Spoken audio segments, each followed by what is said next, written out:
Liquor scam కేసులో అరెస్టై రాజమండ్రి జైల్లో ఉన్న ఎంపీ మిథున్ రెడ్డితో వైసీపీ నేతలు ములాఖతయ్యారు. మాజీ మంత్రి కాకాని గోవర్ధన్ రెడ్డి, గుల్లపల్లి సూర్యారావు, మాజీ ఎమ్మెల్యేలు కాటసాని రాంభూపాల్ రెడ్డి, జక్కంపూడి రాజా తదితరులు మిథున్ రెడ్డిని కలిసి పరామర్శించారు. ములాఖత్ తర్వాత వారు మాట్లాడుతూ కూటమి ప్రభుత్వం కక్ష సాధింపు చర్యలకు పాల్పడుతుందని ఆగ్రహం వ్యక్తం చేశారు. తప్పుడు కేసులు పెట్టి వైసీపీ నేతల్ని ఇబ్బందులు పెట్టాలని చూస్తున్నారని అన్నారు. కూటమి ప్రభుత్వం అధికారిక దుర్వినియోగానికి పాల్పడుతుందని వ్యాఖ్యానించారు.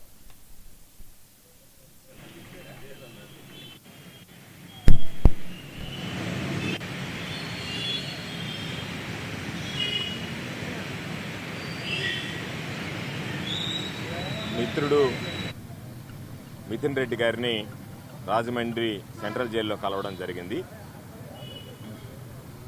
మిథున్ రెడ్డి గారు ఆరోగ్యంగా ఉన్నాడు, ధైర్యంగా ఉన్నాడు. ఎక్కడ కూడా ఆందోళనకి గురవుతున్నటువంటి పరిస్థితులు లేవు. ఈరోజు భారతదేశంలో మహనీయుడు బిఆర్ అంబేద్కర్ గారు 4 ప్రధానమైనటువంటి మూల స్తంభాల మీద రాజ్యాంగ విలువలతో ప్రజాస్వామ్యం పరిడిల్లాలనేటువంటి ఆలోచనతో రాజ్యాంగాన్ని రచించడం జరిగింది. ఈరోజు ఆంధ్ర రాష్ట్రంలో చంద్రబాబు నాయుడు గారు నారావారి రెడ్ బుక్ రాజ్యాంగంలో ఒక 4 వ్యవస్థలను ఏర్పాటు చేసుకున్నాడు. మొదటి వ్యవస్థ ఎవరి మీద మనం కేసులు పెట్టాలి, దాన్ని ఎంపిక చేసుకున్నాడు. ఆ వ్యక్తుల్ని, ఆ కుటుంబాలని లక్ష్యంగా, అది మొదటి అంశం. రెండవది వచ్చేటప్పటికి వాళ్ళ మీద ఎటువంటి కేసులు బనాయించాలా.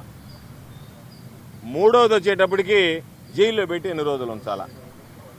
నాలుగవది వచ్చేటప్పటికి అనుకూల మీడియా ద్వారా వాళ్ళని ఏ విధంగా జనాల్లోకి ఒక తప్పుడు సంకేతాలు పంపించాలి.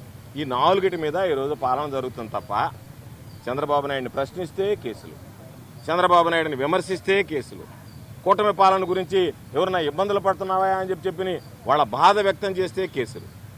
ఈరోజు ఒకటే గుర్తుంచుకోవాలి, చంద్రబాబు నాయుడు గారు నన్ను జైల్లో పెట్టారు, 86 రోజులు జైల్లో ఉన్నాం. ఇప్పటికైనా ప్రభుత్వం చేసినటువంటి ఆ చిన్న పొరపాటుని గమనించి వారికి రాజ్యాంగబద్ధంగా కానీ ఒక వై కేటగిరీలో ఉన్నటువంటి పార్లమెంటేరియన్ని జైల్లో పెట్టినప్పుడు వారికి ప్రభుత్వపరమైనటువంటి మర్యాదలు లేకపోతే ఆ సౌకర్యాలు కల్పించవలసినటువంటి బాధ్యత రాజ్యాంగబద్ధంగా ప్రభుత్వానికి ఉందో ఆ ప్రభుత్వం ఇప్పటికైనా కళ్ళు తెరిచి వాటన్నిటినీ కూడా వారి పక్షాన్ని అమలు చేయాలని నేను డిమాండ్ చేస్తూ ఉన్నాను. వారితో మాట్లాడినప్పుడు చాలా ధైర్యంగా ఉన్నారు.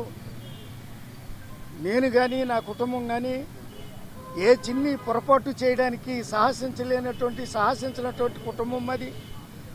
ఇదిగో కక్షపూరితంగా ఈ ప్రభుత్వం నా మీద ఒక కుట్రతో పెట్టినటువంటి కేసు ఇది అని వారు చెప్పడం మేము విన్నప్పుడు చాలా బాధ అనిపిస్తూ ఉంది.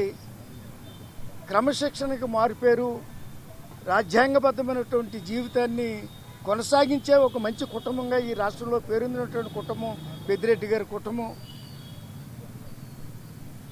మేము కూడా ఆశిస్తున్నాం